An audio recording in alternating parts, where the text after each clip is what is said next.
All right, welcome back. This is 10:45 session. We've got K-12 case studies. This is going to be pretty exciting. We're going to have a nice little discussion about, we've got 4 experts that have done some pretty incredible things. They're going to share some of their experiences, and then hopefully we can have an open discussion for the last half of this session just to kind of figure out what we can go back and do at various entities and schools as well.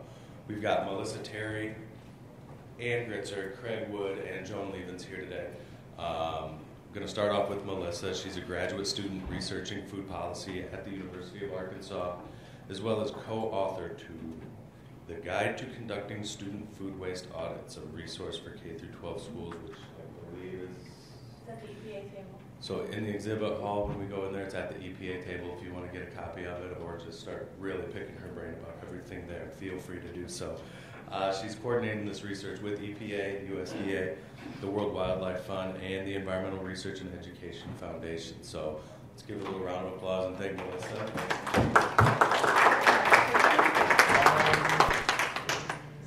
Yes. So this room is a nice size, so I may not even need this. Thank you for the introduction. Thanks to all my co-panelists for being here and for the invitation to be at the summit. I feel like that part of the reason why I'm drawn to this research is not just that it's relevant in the K-12 environment as a teaching topic, as a STEM-based learning topic, as a way to reframe the conversation and reset the cafeteria space as a learning environment. And so those are all factors in there.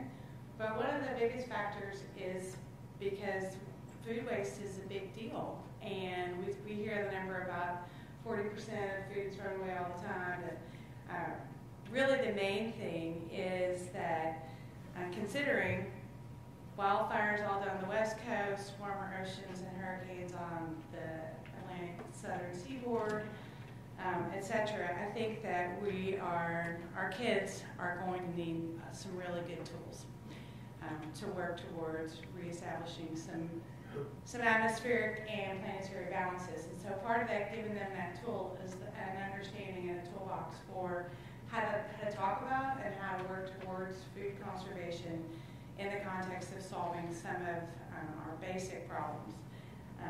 And food waste is a really basic problem. It's really solvable, and as some of you may know, that if food waste were its own country, it would be the 3rd largest emitter of greenhouse gases on the planet. So this is a solvable problem that has a measurable impact with each reduction that we make. Methane is 21 times more potent than carbon. So for every pound we take out of the atmosphere, we're making a big difference. So these are the things that we can talk about at the grown-up level, but when we're talking about it at the kid level, what we're talking about is cartons of milk. We're still teaching towards factors of units. We're still teaching towards units of reduction, but it's more relevant and applicable to the kid space. So when I talk about this work with the kids, I teach part-time also at an elementary school. I run our school garden. We have a farm to school program, and part of this goal is that my elementary school that I teach in is my laboratory for being able to field test some of these models and then to listen to what the kids are also teaching me and to be able to do the research towards what that means. So we talk about growing healthy communities and school-based community food security and food recovery partnerships. Because what our goal is at the school is to create a closed-loop food system with the idea in mind that some climate-based conversations, and especially food-based conversations, focus a lot on this or that metric, but really it's just about as simple as weatherizing your house, right? And so if any of you have ever had an energy audit or anything like that, this is the very same thing. It's just a food waste audit perspective. And so the analogy that I like to make, I grew up on a farm, and you just don't waste anything on a farm unless you just have money to burn, and none of us did.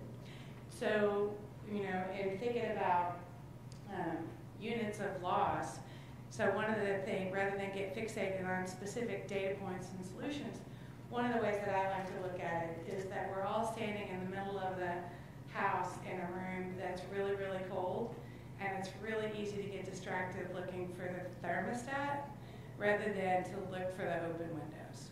So what the food waste audits and any of these audits intend to do is to teach towards identifying where those windows are and then working together to create action strategies and plans for closing.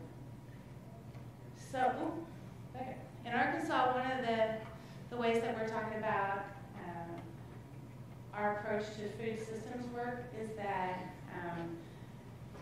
Arkansas has one of the highest rates of food insecurity in the country, and on top of the fact that we also have one of the highest rates of childhood obesity in the country. So the reason why I picked the K-12 research sector to study is because in Arkansas, as in most other states, when you overlay the childhood obesity maps with the free and reduced lunch rate maps, those schools are where the obesity is endemic. And so when we're intending to help, but we are creating long-term problems, we have not found the right window. So in looking at that, these are national resources, Map the Meal Gap, Kids Count Data Center, etc. Every state is searchable. So you can look up those things for your own state. So in a state like Arkansas, for example, we have this really interesting juxtaposition of course, national perceptions about barefoot hicks and whatever, and then on the other hand, we also have the global headquarters for Walmart. So we have some pretty big bubbles of affluence and influence, and then some even bigger bubbles of lack of access. And so what we try to do through this work is to figure out ways to turn those into more overlapping circles in healthier ways. Obviously, you guys know about this, but what we talk about at the school-based environment is when we are looking at the school garden. I run the school garden program, and then again, like I said, we teach towards our food waste audit really helped us anchor a reframing for our cafeteria staff, for administrative staff, and for our science staff, teachers, that every other space in the school building is considered a formal learning environment, and so is the cafeteria. So the cafeteria as a classroom is a whole other way to look at it. And so because what we see through doing the food waste audits is whether it's by intention or by attrition, we're teaching kids what to do with food. And so when we essentially sanction that it's perfectly fine to throw in an open carton of milk in the trash can, we're teaching that it's perfectly fine to throw in an open carton of milk. However, when we provide the students with tools and resources to make other choices, then we're teaching towards the solution as well. So that gets into some of the source reduction and feeding hungry people. Share tables are a tool of if you have surplus items in the school lunch program.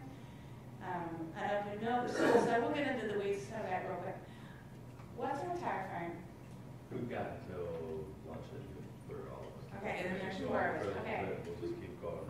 Okay, because I can get really into this, so somebody shut me down in like 10 minutes. So we did a food waste audit at my school. One of the things that I like about this picture is that it shows the thinking in the middle or in the beginning of the process. So in initially conducting the plan for doing our student food waste audit, we just had one bucket that said liquids, and then as soon as we started, I started to see how much milk there was, and so I was like, stop at the end of that one particular classroom, so we have a good hard stop, and then we separated it.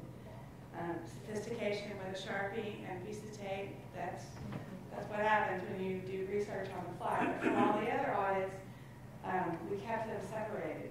So the reason being that milk has a super high carbon footprint, and reducing that one item has a lot of bang for its buck. It's also the most expensive item in the National School Lunch Program. So in general, this varies from state to state, but in general, the average school lunch budget is around $1.21, and the average milk per carton is about 38 cents. So that's a lot. So one of the things that we do and how we frame this is that we really want to promote farm-to-school programs and increasing the availability of fresh produce, locally grown things, which then is value added back into our regional food economy. So the pushback is always like, well, that'd be great, but I'd like to go to Hawaii too. We can't afford that. Well, what you can do with a food waste audit is use those numbers to create a budget-neutral argument for moving priorities across line items. So, for example, if you could demonstrate, like we did, that we were getting on average 17 unopened milk cartons in the trash every day per school, per elementary school, all year long. So we did a 5-day audit twice just to verify across menu changes, et cetera, and normalize those. We have 9 elementary school times 17 times 9 months times 0.31. So there's a significant budget right there. But it's hidden. It's the open window, right? So we close that window, and then we have that money that we can transfer over to our procurement line item instead. And so the savings are not just in the carbon footprint of the milk. The savings then get translated into a carbon footprint reduction in the locally sourced procurement. So there's all kinds of fun STEM, data, nerdy things that you can do up in here. But the main thing, these kids don't see any of that. The main thing that they see is that they're putting their hands on their food, they're putting their hands on their data, they're doing the things, they're involved, they're in a classroom. It changes their perspective of this space. It's not just a referee space with people with whistles and getting onto them and, whatever. It's their space.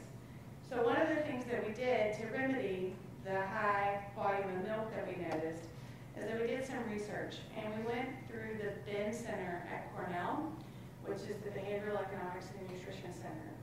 And just looked through, they have a really great checklist called the Smarter Lunchroom Movement Checklist.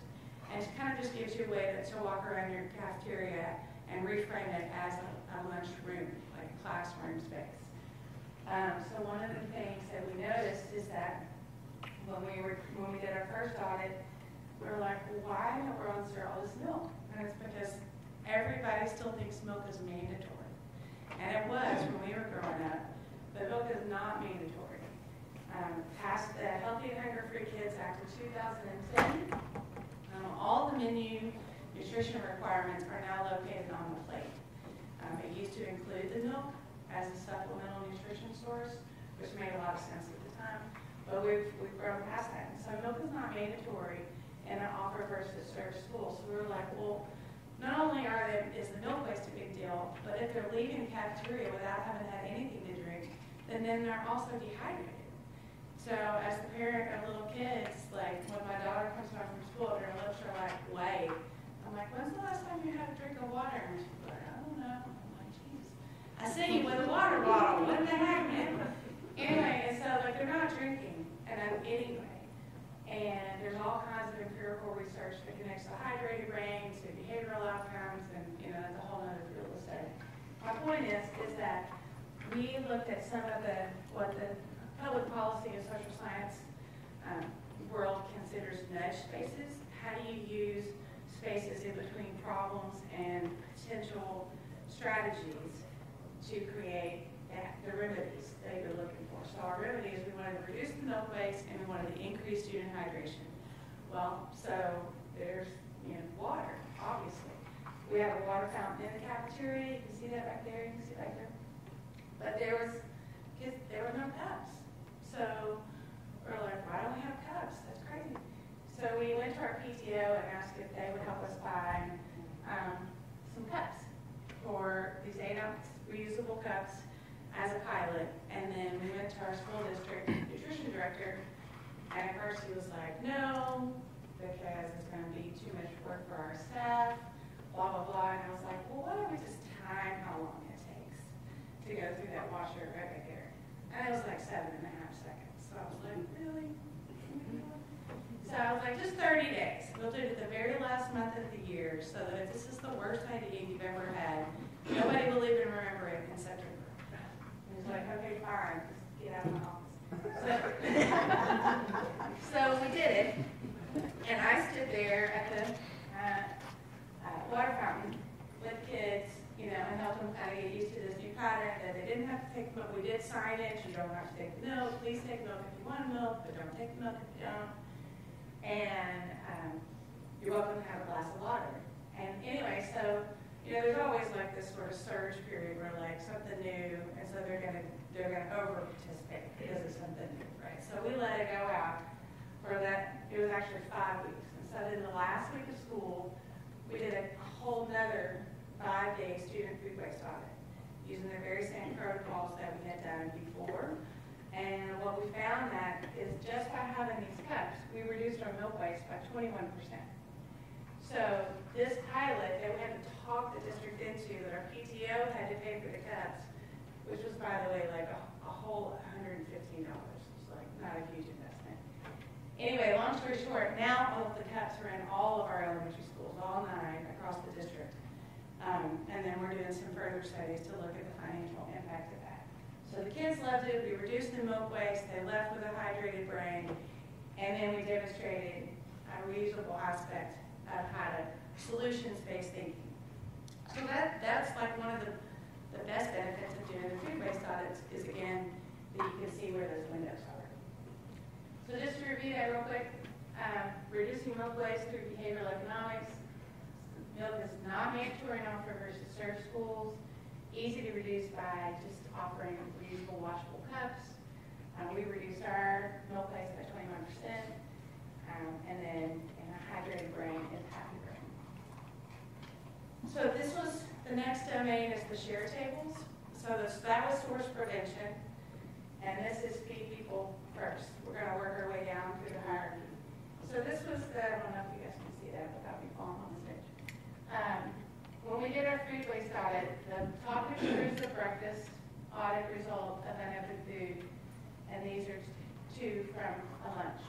So you'll see that apples are, there's a lot of apples, usually that are not consumed. And some people are like, what's with the apples? These apples on the bottom actually came from a farm to school initiative. We have a grant with the USDA. So our nutrition director worked really hard to get these from a local farm. So it's like doubly painful to see them not being eaten. But again, as the parent of a 4th grader now, she was in the 2nd grade at that time, you know, one of the things that dawned on me right off the bat is that of course they're not eating the apples because their teeth are falling out of their head. They can't eat the apples. So we worked with our cafeteria staff to just cut them in half so they could at least get their chompers on them. Totally reduce that. We also created a share table so that they could put them at the end. Like when the students come to the line, there's a share table. They can put their unopened anythings in that bin at the end of the line. Any student during the lunch period can come up and take anything they want out of that. Some people have said, like, well, doesn't that stigmatize them? They do not care. Nobody cares who you are at that age particularly. They're just like, whatever. And then what doesn't get consumed out of a share table bin during lunch, we take to the refrigerator at the end of the kindergarten wing so that teachers can use that as a resource all throughout the week. And then every Friday, we clean out the refrigerator and send everything but the milks home with the kids. So again, back to that closed loop system where we're able to demonstrate to anybody who asks, to Congress, to our senators, to our parents, that we are reducing student food waste in the school environment by increasing the longevity of options to consume that food. So what we want to do is we want to expand the touch points to that food rather than saying like, they didn't eat it when we wanted them to, so clearly they're just not hungry. So because anybody who hangs out with kids, especially a lot of them at one time, they have the metabolism of hummingbirds. And so by 2 o'clock, everybody, you need a bone. So this is a really good resource for kids who either can't afford a snack or teachers know that their food is secure at home, so you can hook them up with a little something. Share tables are problematic because a lot of people don't know the rules. We hear this a lot. I've been working the past year on a project with the World Wildlife Fund.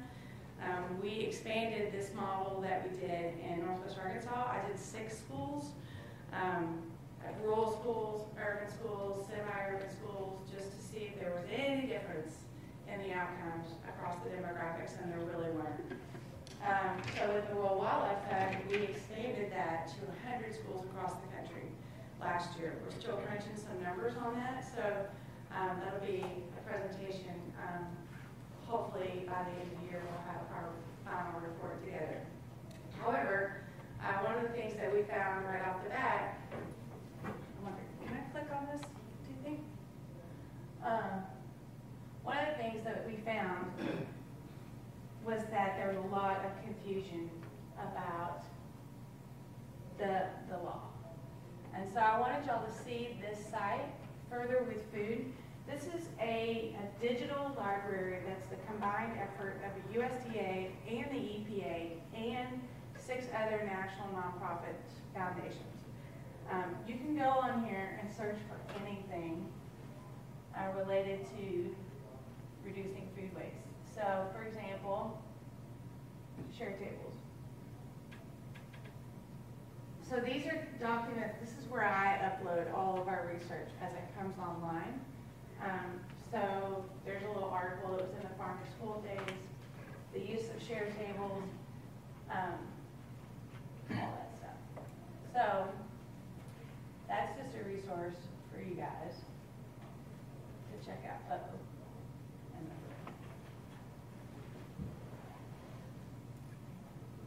Okay. Oh, we want to know that right here. There we go. Okay. So we also have a partnership. We do an after-school program every Thursday for 30 kids. This is the 4th year to do this program where it's called Garden Club, but it's really a healthy snack club. The Ben Center at the Cornell program I was telling you about has their behavioral economics research indicates that it takes 7 to 11 coordinated tries before students will self-select the healthier option. So for the past 4 years, we have partnered with Natural Grocers, which is just a grocery store in our community, to do food recovery from their produce section, and we bring it to our school for our after-school programs. So just to demonstrate, we can reduce food waste in the community, we can create healthy opportunities for our students, and we can do that on basically no budget. So the only thing it costs us to do this, we have interns from the U of A. One of them is a nursing student, which is really interesting, and just the gas to get over to the store. So this is free except for the labor just to do it. A lot of times we have surplus that we'll send home with the kids, with their folks. We teach kids, like, just because your banana's brown, don't freak out, make a smoothie with it, do something else. Our partnership with the USDA talks again about behavioral economics, pieces of it. You know, they casually suggest that you can extend the lunch from 20 to 30 minutes, which if anybody is in the school environment, like that's an act of Congress right there. And then also to switch the lunch periods to after recess. And that's not realistic in an actual school environment because things have to be toggled during the day in order to make sure that all classrooms get in and get out within a certain time frame. So anyway, some things will work, some things will not. There is a link at the bottom to this. This is on the USDA's website. There is a link at the bottom. You'll see the Smarter Lunchroom Self-Assessment Scorecard, which is some fancy way of saying the checklist. We're working with the National Academy of Medicine to incorporate that concept of school food waste audits, teaching about food conservation, and with the overall pediatric framework of how to address childhood obesity. So to review barriers to conservation in the food in the K-12 environment, this confusion regarding mandatory milk, these are the direct statutes in the USDA. So if you are wanting to advocate for or to make changes with schools in your community, and they're like, oh my gosh, we're going to die, we're going to get sued, my teachers won't let me, my principal said no. These are some direct tools that you can use where you can say, well, actually, here's the statute that says that. And then the USDA has also become way more proactive in being able to positively respond to questions at the regional level as they have percolated this information down to some of their regional field staff. There's a link to the Den Center, and then, you know, I can't say this often enough, that the recognition that the school cafeteria is a learning environment. So this is, like, if we can think about the cafeteria as a classroom, then that resets a lot of our expectations about what occurs in this space. These are some tools for food recovery donations. As our moderator mentioned, a couple of these are at the EPA table. My colleague at the University of Arkansas, Nicole Savita, put together this legal guide to food recovery. There's enhanced tax deductions if you do partner with a grocery store. So for example, a grocery store that buys a banana for 25 cents and sells it for $1. If they donate it to you, the 75 cents is the space in between is a tax enhanced deduction. That's what that's considered. So if you can figure out a way to keep track of that, we weigh our boxes when they come in from the store.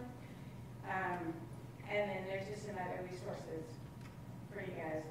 I'm assuming that our presentations will be available for all y'all at the end, and you're welcome to dive into any of these. This is my contact information. I realized after the fact that I forgot to put my email address on there. My university email address is complicated, so I'll just give you melissatterry@yahoo.com. That's my personal email. And then I'll end with this other little story about these water cups. Because you never know what you're going to do when you make one little change. Sometimes it's like kudzu and it's bad. And sometimes it's water cups and it's good. So, for example, with these water cups, the first week we had them in there, like I said, I was standing by the water fountain, and one of the kindergartners came up to me, she was like, Melissa, you got to go see this. And I was like, all right. So I went over to her table, she like picked up her water cup, she put it on her tray, and she was like, did you see that? I was like, I'm probably going to need to see that again. Why don't you do that again? And so she was just like, you know, basically kindergarten rolling her eyes. She takes her cup off the tray, and then she puts it back on there, and she's like, don't you see? That's what the circle on my tray is for. And I was like, that's exactly what that's for. I was like, you're so right. And in her mind, she was like, that square carton of milk trying to make sense of why it was supposed to go in that one spot was just never going to work out for her because it wasn't supposed to be. And it's just a simple thing. I was like, you know what? I was like, even your tray knows that there should be a cup of water on there. And I was like, we forgot.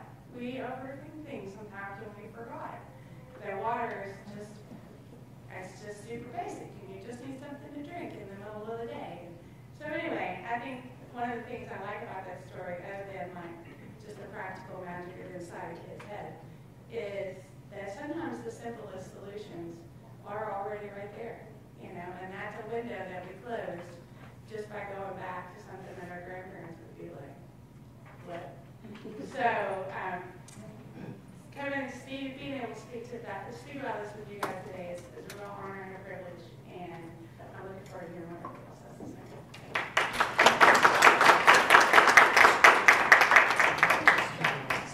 Thank you, Lisa. Outstanding. Next, we'll have Ann Gritzner come up. Ann's been teaching high school at Central Community Schools in Elkader since '93. Science teacher that teaches project-based environmental classes, and she's also the sponsor of the Central Green Team, which highlights environmental awareness among students in the Central Community Schools. Last year, the Central Green Team program actually won the Iowa Governor's Environmental Excellence Awards for the work that they did in reducing their food waste, and I believe Ann's going to talk a little bit about that. So thank you.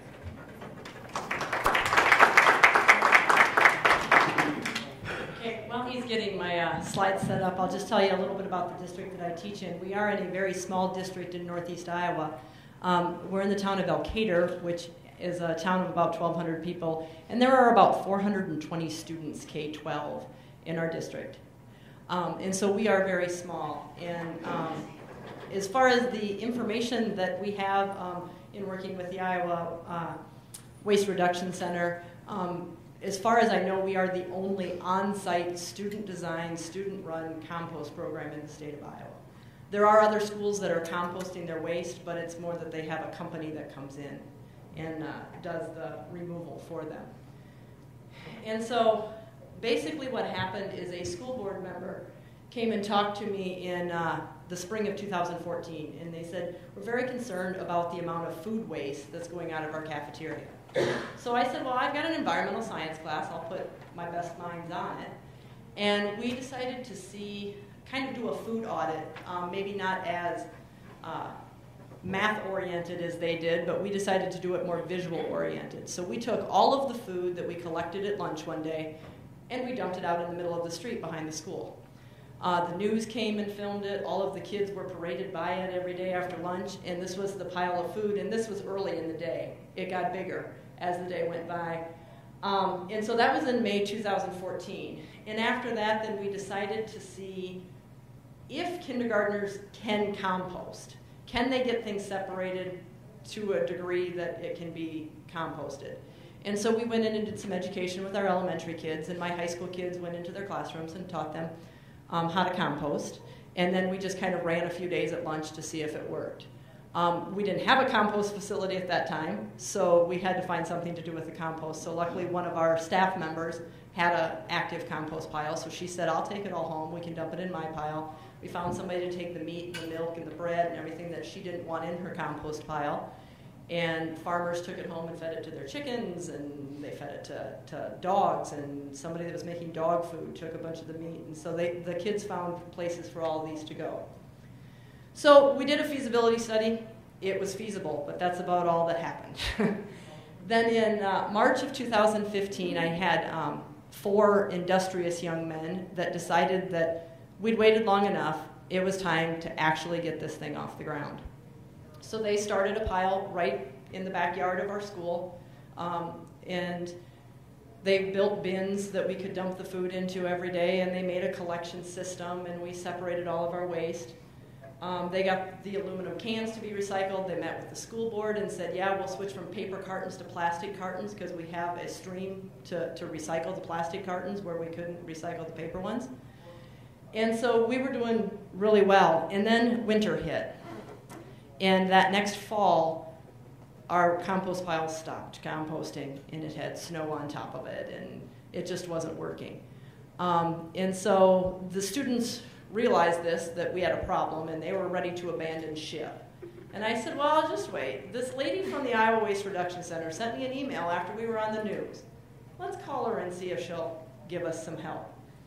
And so we got in touch with the Iowa Waste Reduction Center. Jennifer Trent came down and met with us, worked with my kids wonderfully. We decided that our compost pile was just way too small. Got to have a big compost pile for it to heat up, otherwise our Iowa winters are too cold. And so the kids actually came up with an idea to move the compost pile to where our city yard waste is collected, which is off school grounds. Unfortunately, our school sits right on the banks of the Turkey River, which floods every spring. So we had no place to put a compost pile that it wasn't all going to go down the Turkey River. And so we moved it out to the yard waste collection site, and they met with the county because the county owns the land, so they had to meet with the Board of Supervisors.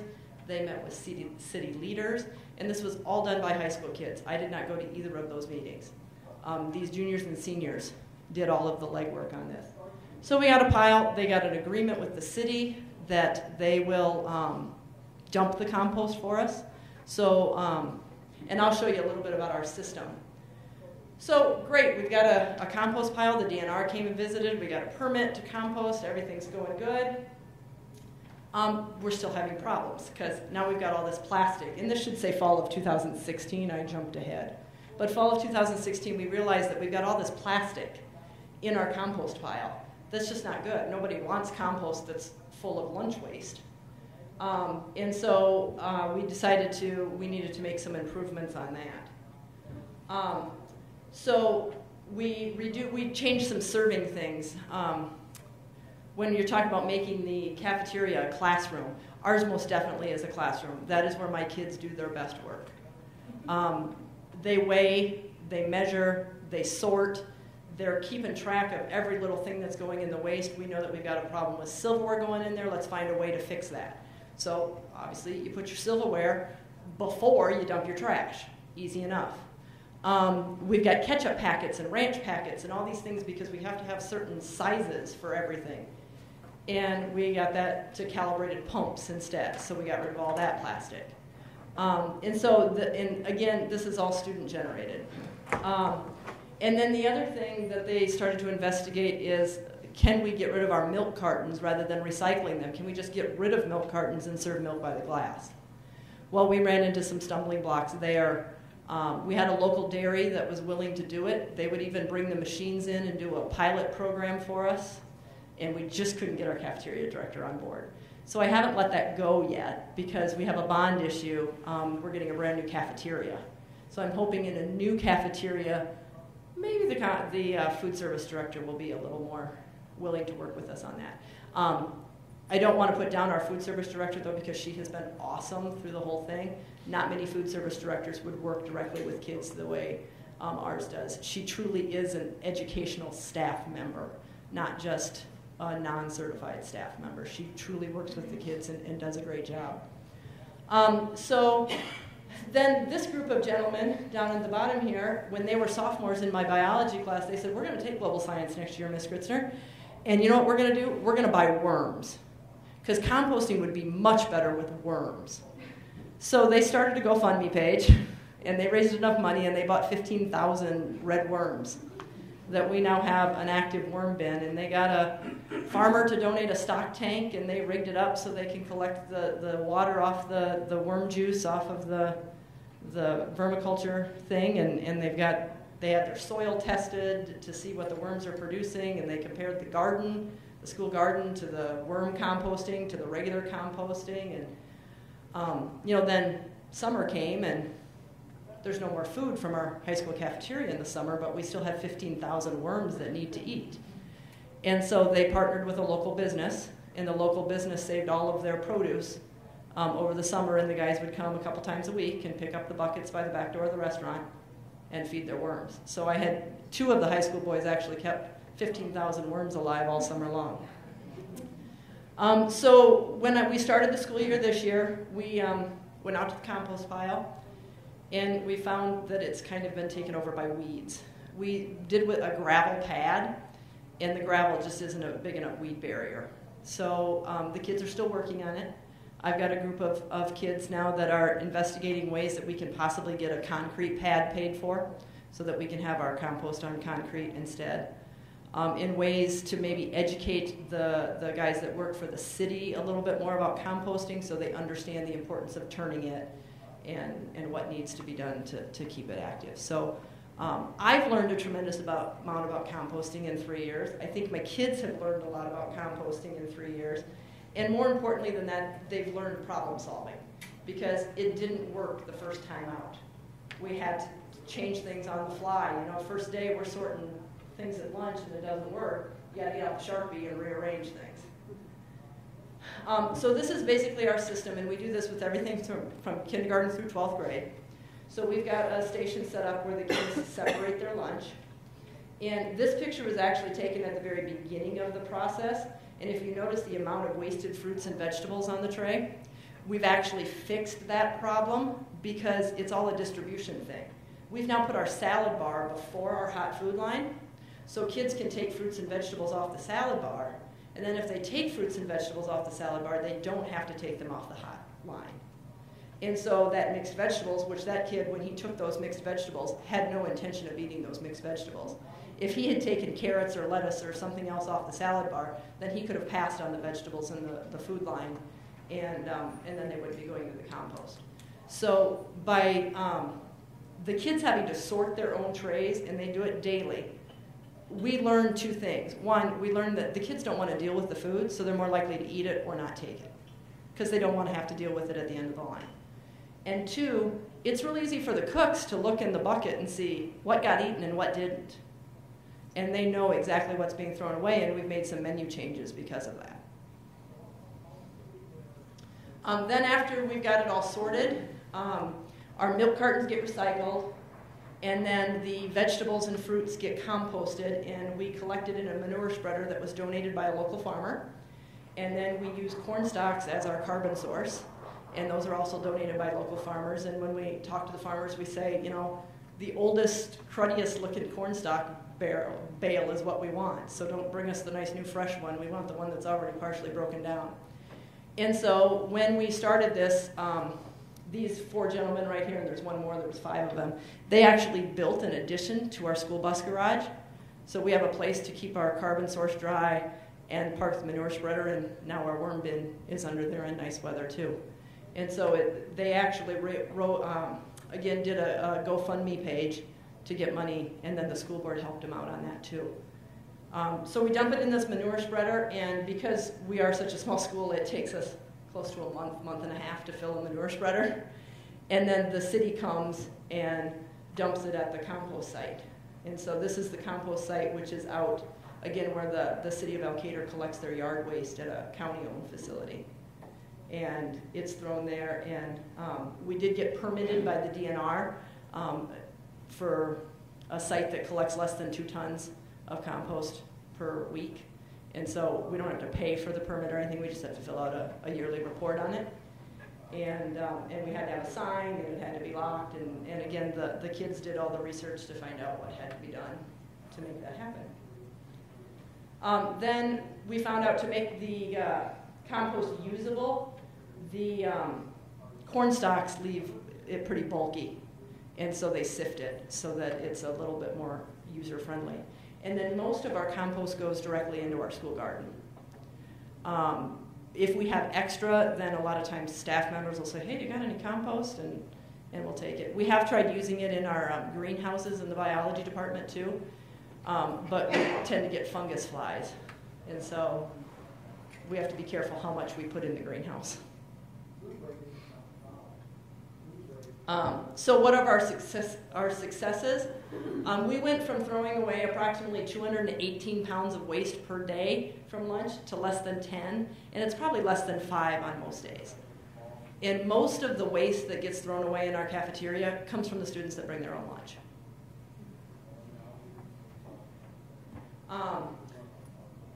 Students have become much more aware from the time they're in kindergarten.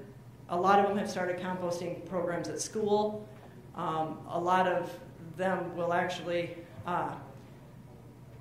educate other kids on composting. And so it's been very helpful. And this is a team of high school kids that they volunteer. So again, this is all student run. Our custodians don't do this. We don't have a company that comes in and does this. These kids deal with the food waste every day after lunch. They're taking the bags out to the dumpster to be recycled. They're dumping the trash, so they know exactly how much trash is produced every day. And they're dumping the post-consumer food into the manure spreader every day. As they said in my introduction, this group of boys did win the Iowa Governor's Environmental Excellence Award, which was a real honor for them. And I have to tell you a little story about them. After they won their big award, we came down to Des Moines and accepted it in August, and then we went out to dinner at the machine shed. And I was sitting down at the end of the table with their parents, and the boys were kind of off by themselves at their end of the table. And all of a sudden, I hear them having a conversation with the waitress. And what they want to know is they want to know, where's all the food going? You know, because it's all served family style at the machine shed, so it's all bowls of corn and bowls of mashed potatoes. And they're grilling this waitress about what happens to all the food that doesn't get eaten. And she was very interested, and she was very polite. She said, you know, you guys really should talk to my manager. They didn't take it that far, but I thought it was very interesting. It kind of changed the way their brains work. So this year I had 21 students that volunteered to be on the composting project, which they don't get a lot of benefit from being on that. It's really just a service-based thing. They get to come to my house for lunch at the end of the year if they stick it out. And they get to be about 5 minutes late to their class right after lunch once a week. That's the only benefits to being on it, other than knowing that you are having a positive effect on the environment in which you live.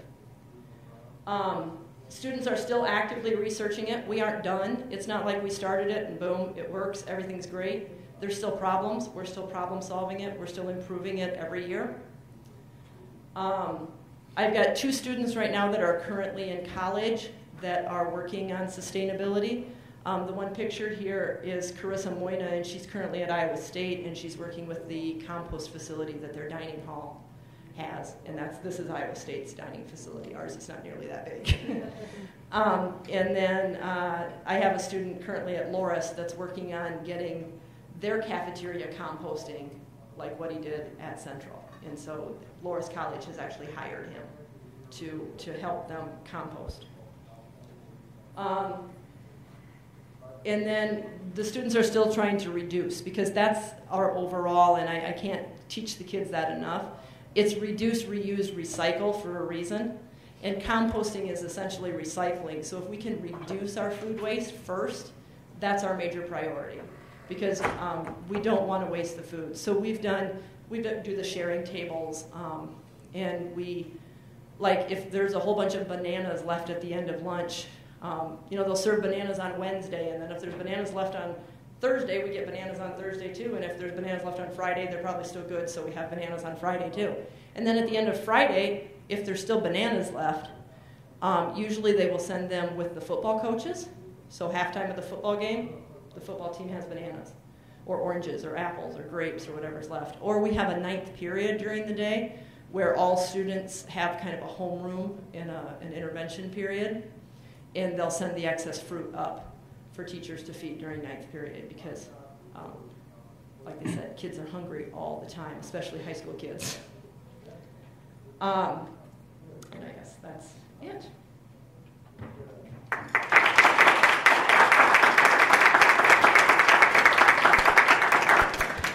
Thank you, Barry. Next up, we have Joan Leavens. She's the coordinator of sustainability and community engagement for the Shawnee Mission School District, which encompasses 14 municipalities in northeast Johnson County, Kansas, which is a suburb of Kansas City, Missouri. District serves over 27,000 students, so her responsibilities include composting, recycling, school gardens, stormwater, and landscape management, whole plethora of things. So she has a lot of experiences and some stories to share with us. So welcome, Joan. Thank you. Well, we're going to present together. Right, present together with Craig. I'll give Craig a little introduction too. Craig works with citizens and businesses in Johnson County as well to manage waste efficiently and ensure proper capacity and infrastructure for the county's future. So he's board of director, safety committee, and safety committee member for the Kansas chapter of SWANA, and they're going to do a joint presentation. Thank you.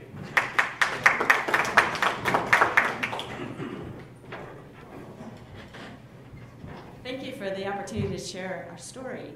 Our school district partners with Johnson County, Kansas in numerous ways. This is just one of the many partnerships that helps us do our work. I'm coordinator sustainability and community engagement. I have a position with no budget, therefore the community engagement portion of the title, which is to generate the partnerships that help us get these things done. So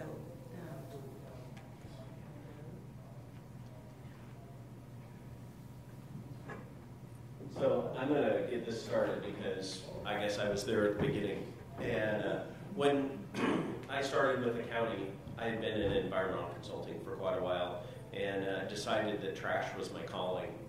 And so within Kansas, each county is responsible for planning the waste, and I also regulate all the solid waste facilities, including a large landfill. So one of the things that kind of precipitated this is in our solid waste management plan, we want less waste going to our landfill to make it last as long as possible. So early on, what had happened was that we had some proactive PTA parents that decided at one school we want a Green Schools grant from Kansas Department of Health and Environment to compost because we want to get this started. And because of those two ladies, they heard about my passion for composting and said, what can we do? So we kind of started off this program. Within a short order, we ended up with kind of a synergy of, what, about 13 schools? Okay, there we go. We end up going to 12 schools, and then we kind of got this synergistic effect, and the school board decided finally to put forth a strategic initiative and really started funding some mechanisms with Missouri Organic. And so that kind of, once the school board decided that it was a priority, our jobs got a little bit easier because we didn't have to do grants and all that kind of funding coordination and all that with parents, and we could tap into school board staff and stuff. So that's kind of how we, in a nutshell, we got started.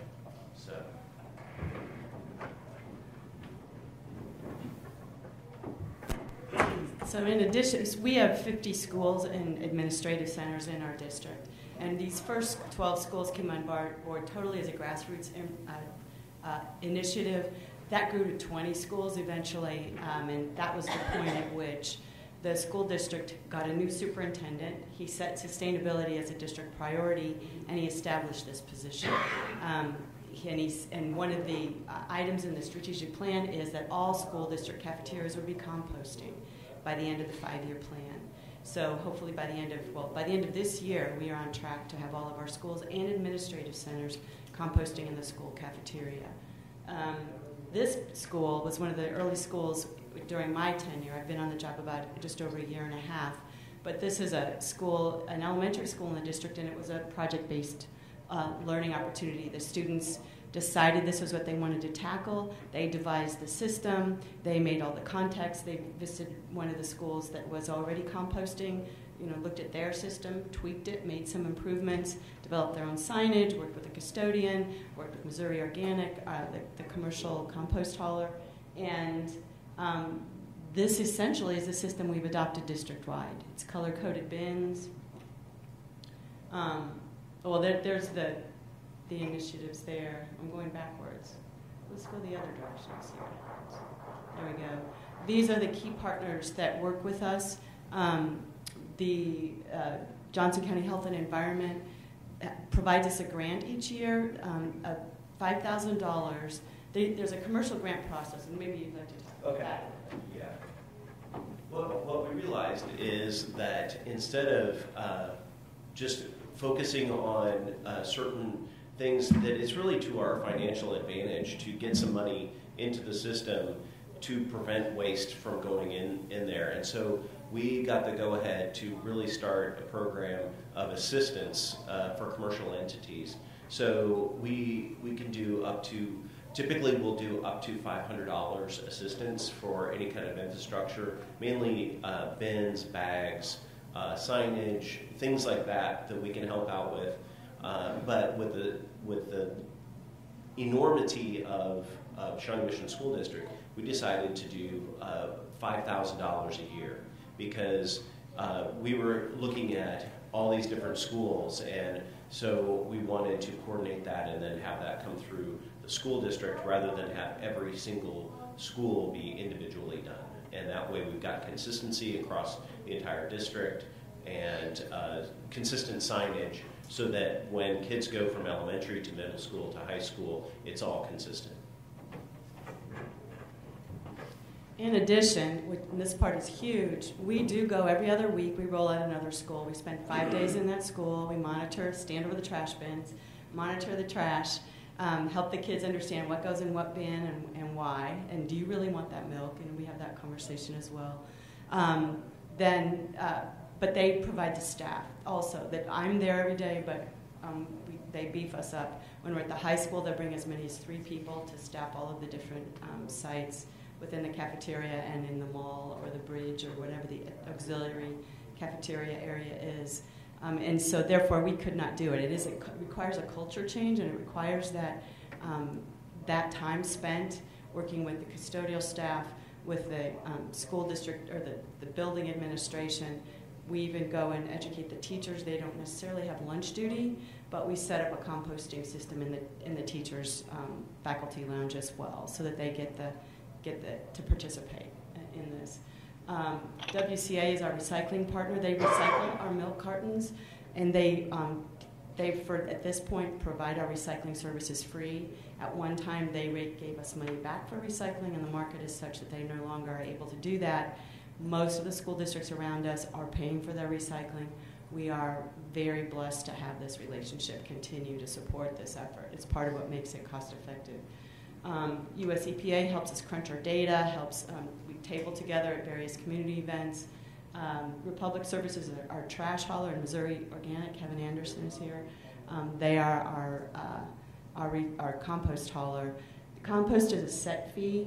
Trash, we're able to reduce, is by tonnage, so we're able to reduce those fees over time, and it helps sort of even out. Kansas, it's not a totally evening out, but it works out to, and I just looked through our data again last night, but we have several schools who have reduced their trash hauling, and it makes the composting hauling about $30 for their school, so that if we, take that out over time, it's about $900 a month if we were to do that for all of our buildings, or it would be roughly about just under $1,000 for a month for the district. So, or $10,000 for the year. So it's, in the greater scheme of things, it makes it more palatable for it to be not a super expensive endeavor, and we get a lot of free unearned media for what we're doing in the district. It's great to be able to be a flagship school district. Other districts around us are becoming interested in this. So, and then just lastly, the Kansas Department of Health and Environment does provide us additional grants for schools who want to fund education, if they want to have an assembly, or if they want to have speakers come in, or they want additional equipment. They can access those funds to do that. And just very quickly, we wanted to flash through these slides. So we've color-coded the bins. Green is compost, blue is recycling, and the liquids go in a white bucket, and our flatware goes in the red. It's slightly modified for the high school and middle school because just the sheer volume. We don't trade out the trash during lunch. We'll trade out the recycling and the compost several times. We've got consistent signage across the district that's specific to the cafeteria.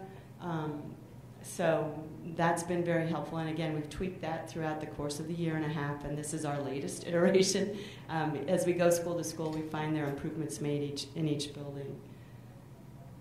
And all the bins are labeled as well, and our sign shop does this for us, and it's pennies. I mean, we budgeted in our Green Schools grants $150 for the signage and the labeling of the bins, and it's far less than that. So because we have a sign shop that has the labor that's already sort of salaried, and we just put in the work orders, and they churn this out for the materials.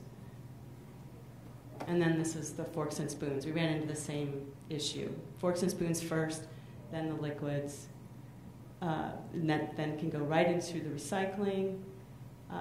Trash is the next thing. It tends to be chip bags, condiment wrappers, and then all of our food and paper. Our kitchen has made the real difference. Our food service, in 2007, before the first school ever decided to compost, they eliminated styrofoam and made a real effort to use compostable serveware for those things that have to be in some kind of a container. So we've got paper cups and paper boats. And foil wrappers and plastic wrappers are the only thing. And honestly, this last week, so our school district, we set a goal of 70% diversion rate. Last year, we found pretty consistently 80 to 84% throughout the district. This last week, we launched in our next elementary school, and every single day we had 90% diversion rate and above. I mean, just this little bitty pile of trash. I don't know what they've done. So that food service continues to improve this process. We are starting to see the pumps as opposed to as many ketchup. Salsa apparently still doesn't come through the pump, but the ketchup and the mustard can be pumped. So our kitchen continues to improve this system, and we attribute the success to that. And this is another food service program. Take what you want, eat what you take.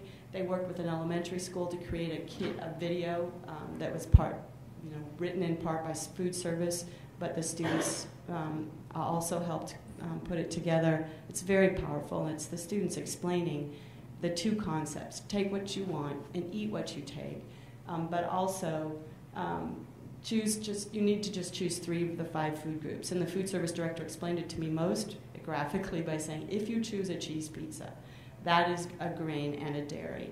And if you've got a cup of mandarin oranges, there's your half cup of fruit or vegetable. You don't need the milk or the juice. And we do provide paper cups with water dispensers in all of our school cafeterias, which are compostable.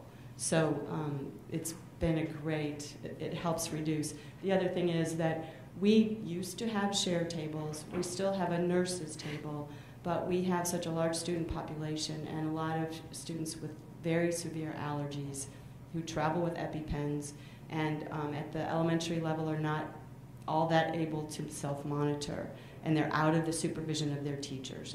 Their teachers and then school nurses are responsible for those monitoring those food allergies. So we still have the share table, but it goes to the nurse and the nurse distributes it. But while we're there during the week, we also help educate the staff that's in the lunchroom with this whole, they don't need to take the milk.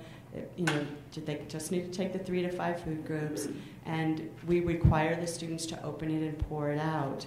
If we get to the point where that nurse's table is pretty full and she's got all she needs, or he or she needs, then by asking them to empty it, then it causes them to stop before they go through that line. And by the end of the week, we've greatly reduced that waste.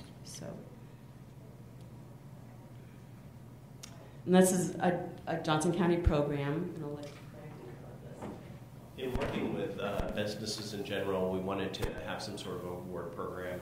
This is kind of our latest iteration. It's taken many, many different forms over the years, but really we want to recognize them publicly and award them for the behavior that we're trying to exemplify. And so this is last year. We had basically a ton of Shawnee Mission schools there, and we had some other businesses too that we recognized, but we're talking about schools today. So that's the school of all the principals and some of the teachers and custodians and all the people that were really instrumental in rolling out that program. And we actually had our chair of our Board of County Commissioners was there. It was really a very positive event, and we used one of our other partners in our business program that they recycle unused granite, and so we basically just slapped a plaque on some of their unused granite and made a really nice trophy that was sustainable. So it was a really neat program, and we had like 40-some businesses that we recognized working with over the year. So it's been a very positive thing to get out in the commercial sector. We've really struggled over the years with working with the private sector, just because at least when I began, we didn't understand the private sector. We understood a lot of the public sector and the individual residents, but getting into the commercial sector, I think we've really diverted more material from our landfill. So it's been a very positive experience. I also just want to point out that our interim superintendent, our deputy superintendent attended. He's now our interim superintendent, and a member of our Board of Education were present. So this made very graphically clear to them the power of the unearned media. Our district has also seen fit to include the composting and the school gardens programs in their publication that goes to every residence quarterly. We've been in this publication every quarter, which tells us that they value this and that our community values it. This grows again out of a grassroots initiative. Our superintendent listened to the community, and they set this as a priority, and he responded. So yes, we also go full circle through Partnership with Kansas City Community Gardens. We've established 5 new gardens last spring. We've got about 2/3 of our schools have school gardens, whether either food gardens or habitat, butterfly gardens, and so on. We asked Kansas City Community Gardens where they get their soil. It's from Missouri Organic, so that's huge. That helps us say to the students, okay, so what you put in the compost bin, they leave it outside, the sun, the wind, and the rain turn it back into soil so that we can grow more food. The other generous thing that they've done is to contribute 250 cubic yards of compost to a 1-acre farm behind our new district administrative center. Our food culinary program has traditionally had a 1/4 acre farm, and they sell it at farmers markets, use it as ingredients, and also partner with some of the elementary schools to include it in school lunches. They've expanded that concept to 1 acre, and this was construction soil out here, and Missouri Organic came and contributed 5 tractor trailer loads. It was quite something to see. The culinary program purchased another 5 tractor trailer loads, and we have compost about this deep covering that acre field, and there you are, tilling. We've now got a tractor, we're tilling it, getting ready to plant in the coming weeks here. So very excited about that. So that's the end of our presentation. Thanks.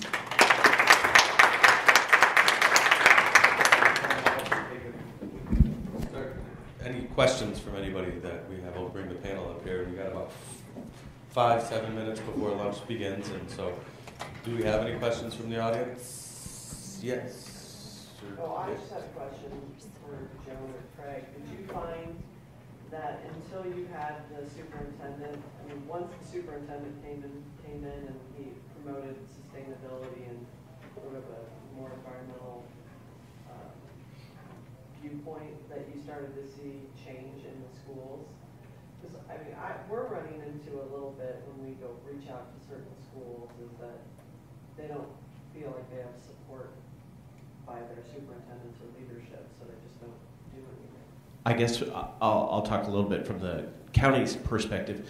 Yes, is the answer, but there's still limitations to that. We still have people that find it intimidating, and that's one of the things I think with I've got a composting certification, and when I talk to them about waste reduction in general and some of those kind of broader concepts from a county perspective, I think that helps ease some of the anxiety of, okay, this is bigger than just my school kind of thing for some of the administrators that are resistant to it. But I think also it's freed up Joan to walk into a school and say, hey, we're doing this, let's go.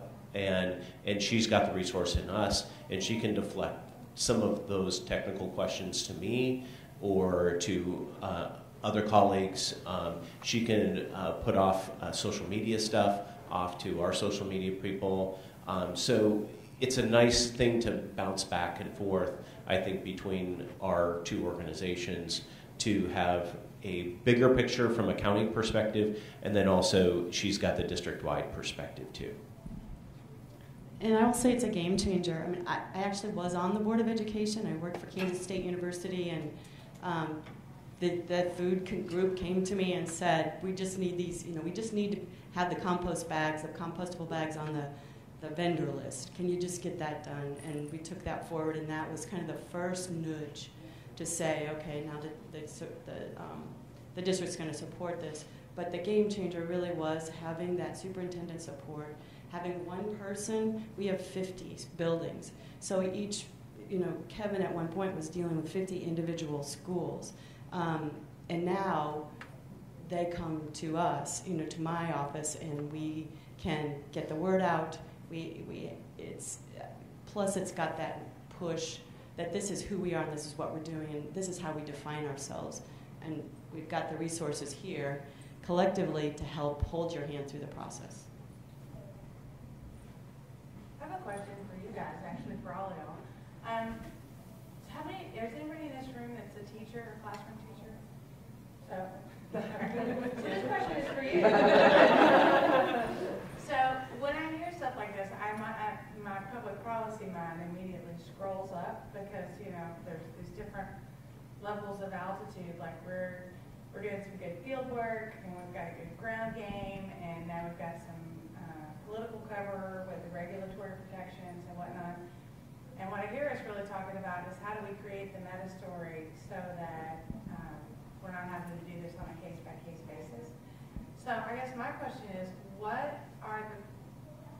a peer journal that a superintendent would read that we need to write up? Because we have enough expertise in this room that we could do that. We could do a case study of y'all's amazing work. We could do a case study of your work. We could talk about, just the mechanics of a food waste audit and the economics of it and all that stuff. The one thing that I can say that was the game changer, because my superintendent was not on board when we started this thing. He didn't know what compost was. And there is no superintendent out there that's going to turn down free publicity for your school. If your school is on the news, they're in the newspaper, your teachers are presenting at national conferences, you've got the University of Northern Iowa doing case studies on you, no superintendent is going to turn that down. And so sometimes it just takes one person to get their name out there.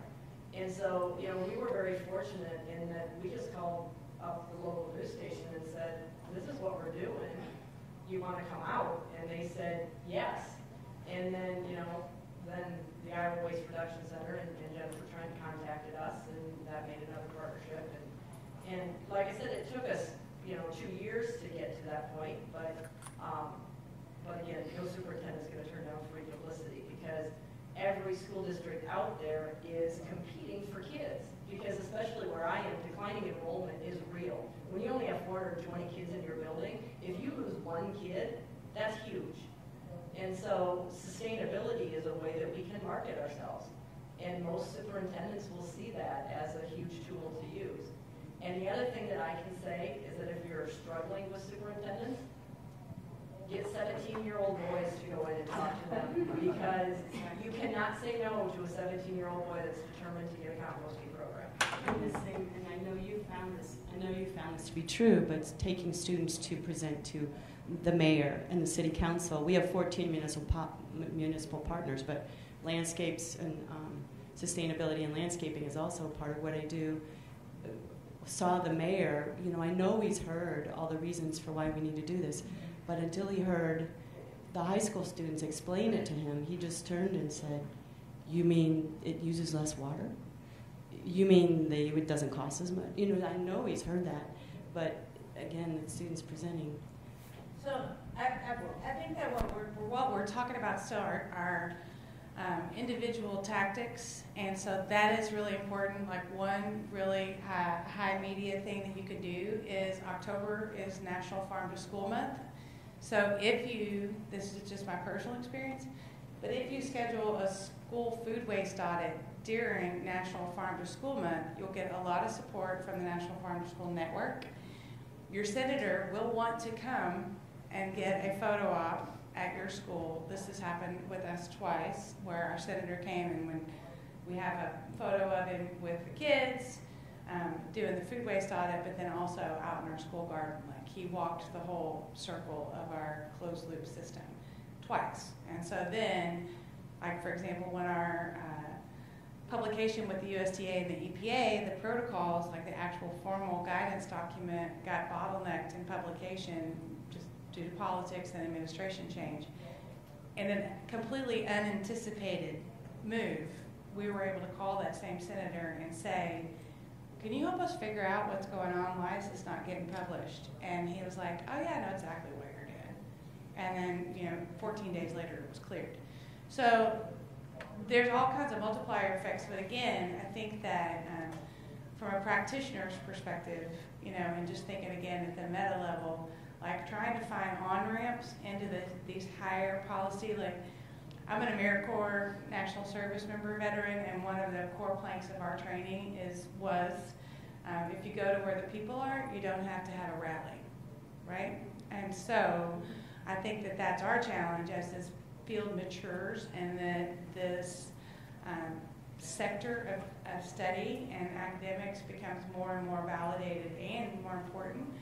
I think that looking for some higher and higher on-ramps is going to be a really compelling force for not just academic pursuits and graduate students and whatever, but for policy practitioners, so that you can get that access to funding and the buy-in. And, you know, of course we do this, because why wouldn't we do this? Because it saves water, or whatever somebody's angle is. It translates to people, planet, or profit. Somebody's got an on-ramp in one of those three categories, you know. So anyway, always open to suggestion for what that looks like. But I think that like part of what's going to help us do that and create those multiplier effects is having these conversations and then figuring it out together, just kickstarting the conversation. But I'm totally serious about writing an article. I've got a couple of publications in mind. Okay. Anybody else? I got one thing to say.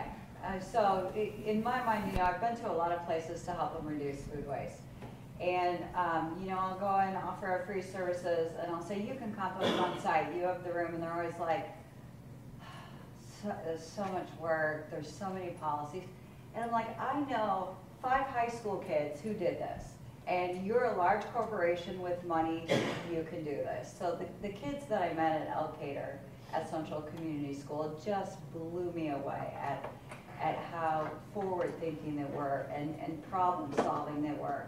And I really think it comes from you, Anne, and I also think it comes from community support, because the community of Elkader, you know, they came together and also helped the kids with the corn stalk bale donation and the manure spreader donation, and just saying that it's not as hard as people make it out to be, because if these high school kids can do it, any school can do it. You just need the support.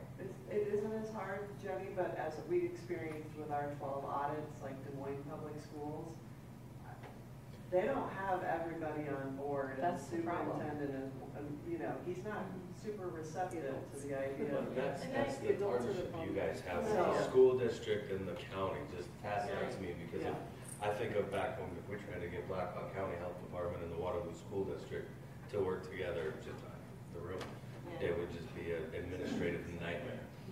Well, I think to your point about the Des Moines, was that what you said, the Des Moines School District? So one of the things to recognize and to respect is that it's an extremely risk-averse environment, right? And naturally so. And so rather than brace yourself for the nose, you know, and this is what I learned in doing this, because when I first approached our nutrition director at our school district, and I even worked there, and I was like, hey, can we do a food waste audit in the cafeteria? And he was like, hell no. And I was like, why? And he was like, I don't want you talking about me wasting food. And I'm not, wait. I was like, I'm not talking about you. I'm talking about the kids. I'm talking about the front of the house. I was like, let me rephrase that. I was like, can we do a student food waste audit of plate waste? And he was like, oh yeah. So I mean, we have the nutrition director on board. It's not that. It's just it's changing sort of the political will on leadership. One thing that I found that really worked with my superintendent is this is tied directly to my curriculum. I've got standards supporting it. You know, this is educational. This isn't just, we want to save the planet. No, this is teaching kids how to be sustainable. And it's, if you look at the Iowa Core especially the NGSS National Science Standards, it's there. You just have to find a way to make it be an educational goal and not just an environmental goal. So And I have to say that I bridge, I've got an administrative position that bridges operations and maintenance, curriculum instruction, administration, and I meet regularly with the curriculum instruction team. We've got several vertical teams embedding landscape management, school gardens. We've got another team doing energy. And this one isn't as sexy because we're already doing it, but that is my goal, is to build the next team that will embed this in the curriculum so that we build this culture. Culture trumps strategy is one of the things in our district. If we change this culture, then there's no stopping. You know, there's no stopping. The kids will demand that we do this as a community members. Well, I think sometimes you just have to find the right allies to surround your no with yeses. And no means Sure, not they're yet. just like, yeah, not No yet. means not yet. That's the other thing, is no means not yet. You need to give me some more time. Or more evidence. So one of the things that we did for the tying it to the curriculum is that we brought in our district math coach to show how this was tied to creating tables and data and whatnot. And so she did it, she gave us the NGSS standards for each of the tie-ins, for each of the grade levels. And so it was nobody could say it was a waste of time from that point forward. Anyway, did you? I just want to say these are success stories and it takes time. I mean, we started with our first Shawnee Mission School District in 2005. We started having these conversations. And it takes time to build the buy-in, it takes time to build the participation. And then these are the success stories that come out of that, and these are the things that will build for the future too. So once you have a successful story, then guess what? All the next school districts start coming on board, and all the superintendents start looking and saying, I want to be like that. And that's what's happening in our area too. Yeah. Suddenly, we have, Blue Valley School District knocking on our door saying, what can we do? And same thing with Olathe School District. And, there's others in our county. But suddenly, with some attention, all of a sudden, everybody's interested. And it is. And I think, too, with trash, it's an ick factor. People just don't understand it. They don't want to understand it. And I mean, even when we're at a school and somebody goes in and dumps their tray in the trash and you're like, no, that's there. I mean, the shock on their face that you're actually reaching in that trash can to put something in a recycling bin is palatable, but it's like, it's no big deal. It's just it's just a milk carton. Come on, guys. This is not a big deal. I do the same thing all the time. Kids at first were like, oh my God, you're reaching your hand in there. Yeah. It's a fork. I'm not going to let it go to the compost pile. Yeah. I mean, it was food 5 minutes ago. What It makes was trash on your plate, good enough to eat. Yeah. My kids have done some outreach. In fact, we sent flyers to all of the schools in our AEA, which if you're in Iowa, that's our education agency, our area. And we sent flyers to all the schools that the kids had created about, have you considered composting? And so I have some copies of that flyer that my kids made, and then there's also some copies of the case study that the Iowa Waste Reduction Center did. If you want to take them back to your superintendent and see what other districts are doing. I understand that we're small, but we're doing it with all grade, and zero funding. Our school does not pledge any money to our program whatsoever. So we need to get some superintendents on the record and write an article to tell the story so they'll look at each other so that your work will be a little bit easier. Well, I work for the DNR. I mean, Yeah. we just basically, our promotion is give out money, but we did a pilot. Well, let me say effective. Well, I don't want to downgrade. We just did it at 12 schools across the state that we did a pilot, and there's a toolkit that came out of it. I mean, there's small successes, but like I know with Des Moines Public Schools, they're doing the work. I mean, they've done some audits, but when it came like the composting, they really couldn't get anybody to buy into that in a lot of their schools, and it's just more of a curiosity for me from the superintendent perspective. Well, and sometimes I think maybe that last 10% of really comes from attraction and not sales, and the early adopters will pull the middle, and so I like to be able to create those, the case studies and the success stories, and then the important work that you're doing of like, here's what did work, and here's what our investment, and here's how it paid off, and being able to document that, but then let the tailwinds of the early folks, pull everybody else forward. Well, and I know for a fact that my superintendent would be happy to talk to you or would be happy to talk to other superintendents about what's come out of our program, because he loves to talk about us because we bring them good press. Yeah. Any other questions or anything? We also have a series of videos. I guess the other piece is our communications department follows us around.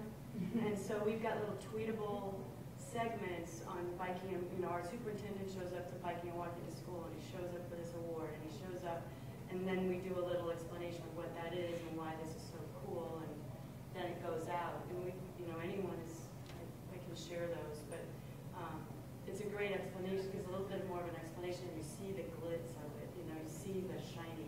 You don't see us up there digging in the trash, you see the the end product of what it is. All right, well, thank you, everybody. Go up, yes, downstairs and eat. We have a wonderful lunch.